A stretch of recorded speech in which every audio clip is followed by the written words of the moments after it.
Super Saiyan God was a missed opportunity to reintroduce Super Saiyan 4 into Dragon Ball. And don't get me wrong, I love the concept of Ultra Instinct, but Super Saiyan 4 would have set the world on fire. Seeing the crew tap back into their ape-like genetics to achieve what, in my opinion, would have been much closer to the idea of Super Saiyan God, it literally writes itself. As Dragon Ball continues, they stray further and further away from what makes them Saiyans, and at this point, it's just ancient history. Like it has. First of all, let's get this out of the way. Super Saiyan 4 was not going to set the world on fire. I'm sorry, it wasn't. I feel like Super Saiyan 4 and just GT fans in general are like a really, really loud minority. That's okay, you're supposed to go hard for the things that you like, but to say that it would set the world on fire, I thoroughly disagree. You said that in Dragon Ball they're straying further and further away from what makes them Saiyans, and that shit is basically ancient history. You are correct, and that's been going on since Dragon Ball Z. When we saw Goku become a Super Saiyan, right, he wasn't what Vegeta prophesized him to be.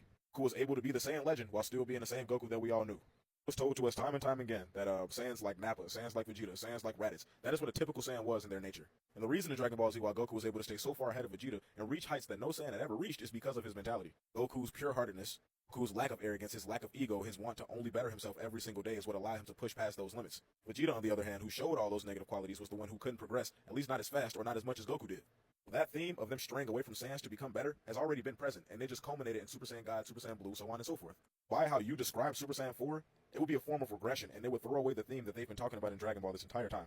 We were circling back to our roots when we got Super Saiyan 3 because it gave off very caveman-like energy. The longer hair, the bulging brows. That example is kind of funny because the only two people to get Super Saiyan 3 are Goku and Gotenks. Goku being the virtuous Saiyan who was the exact opposite of what a Saiyan was described as, reached the pinnacle of Super Saiyan power at that point. Then we got Gotenks who just like Goten and Trunks, they knew no struggle or strife or pain. They know nothing really of their Saiyan history. They're pretty much Earthlings, right, with just like half Saiyan DNA.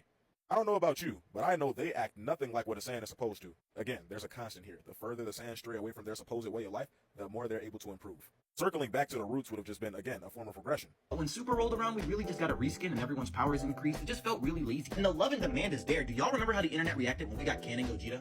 Can you imagine how they would have reacted if we got Super Saiyan 4 Gogeta? Okay, it's right around here when I start getting a little annoyed, bro. Because let's keep the critiques consistent. You just said, out your mouth, that they just gave us rescans and recolors and it felt very lazy. As if Super Saiyan 4 would not just be a rescan from some shit from 1996, brother. What are we doing? Don't give us lazy new shit, give us lazy old shit.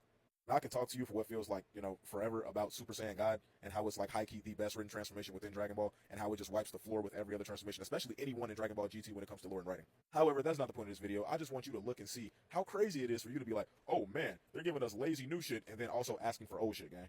After some time, I was like, okay, whatever, it is what it is. They still look badass. Only for the opportunity to be missed a second time with Gohan. Literally called Super Saiyan Beast. Can you imagine if Gohan tapped into his Saiyan pride? Super Saiyan 4 Gohan would have been a top 5 Dragon Ball transformation ever. Alright, bro, dog, how did you just like completely miss on everything though?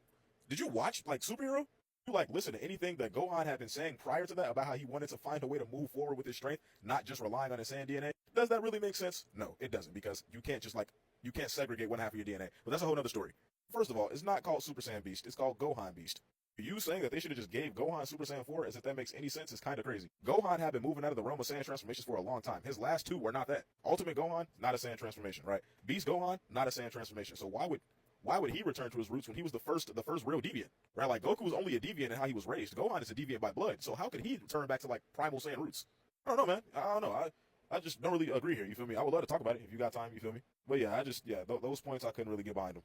Pause, no Diddy.